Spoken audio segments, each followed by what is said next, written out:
Hello students, myself Divyansh. Today we will discuss a new chapter of science. The name of the chapter is air around us. तो basically अब हम इस chapter में discuss करेंगे कि air जो होता है हमारे किन किन गैसेस से मिलकर बना होता है और एयर के क्या क्या यूजेस होते हैं. So let's start the chapter. So basically सबसे पहले हम देखते हैं कि एयर की प्रॉपर्टीज क्या क्या होती है. हमें पता है कि एयर क्या होती है, कलरलेस होती है, मतलब एयर के पास कोई भी कलर नहीं होता है. एयर हैज ए मास, है ना, एयर के पास मास भी होता है, मतलब एयर का भी वेट होता है. आप किसी बैलून में एयर को फिल करो, ठीक है ना, तो वो क्या होगा, वो बैलून का अगर हम उसका वेट करेंगे तो कोई ना कोई तो वेट उस बैलून का निकलेगा ही, तो इसका मतलब एयर में भी मास होता है, ठीक है ना.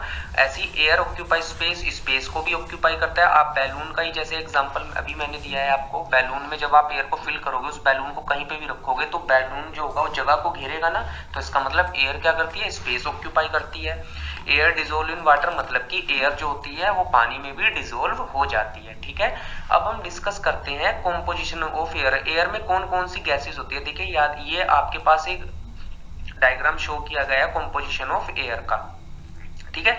देखिए एयर में सबसे ज्यादा अमाउंट में नाइट्रोजन गैस होती है जो अप्रोक्सीमेट 78% होती है, और 21% अप्रोक्सीमेट आपके पास ऑक्सीजन होती है. और इसके अलावा अदर गैसेस होती है, जैसे इनर्ट गैसेस में आर्गन होती है 0.90% होती है, अदर गैसेस होती हैं जो, है ना, 0.17, और कार्बन डाइऑक्साइड होती है 0.03%. तो ये कॉम्पोजिशन ऑफ एयर होता है. बेसिकली एयर में जो गैसेस होती हैं वो ये एक होती है, सबसे ज्यादा कौन सी होगी, नाइट्रोजन होगी, देन फिर ऑक्सीजन होगी, आर्गन वगैरह है, आर्गन को क्या बोलते हैं, इनर्ट गैस बोलते हैं, और कार्बन डाइऑक्साइड 0.03% होती है, ठीक है.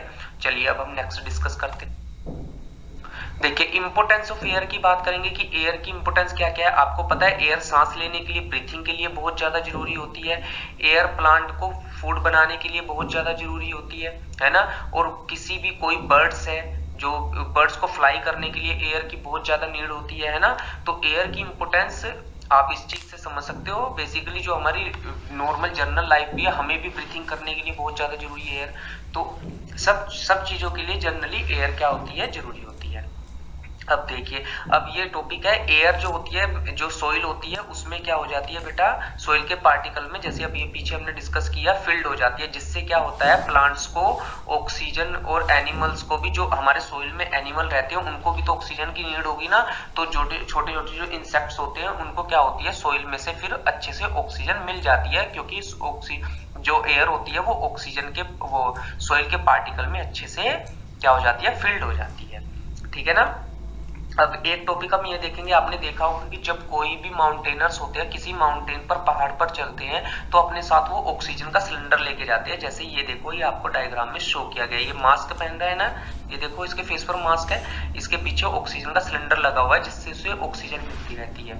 ऐसा इसलिए होता है, जैसे जैसे हम हाइट पे चलते चले जाते हैं ना, अर्थ की सरफेस से अबव चलते चले जाते हैं, तो वहां पे जाके ऑक्सीजन की कमी होना स्टार्ट हो जाती है. तो कमी, ऑक्सीजन की कमी ना हो उसकी वजह से वो ऑक्सीजन सिलेंडर को लेके रखते हैं, जिन्हें उन्हें ऑक्सीजन प्रॉपर वे में मिलता रहे. Okay okay student, so I just hope you have understood all the topic which we discussed today. Thank you.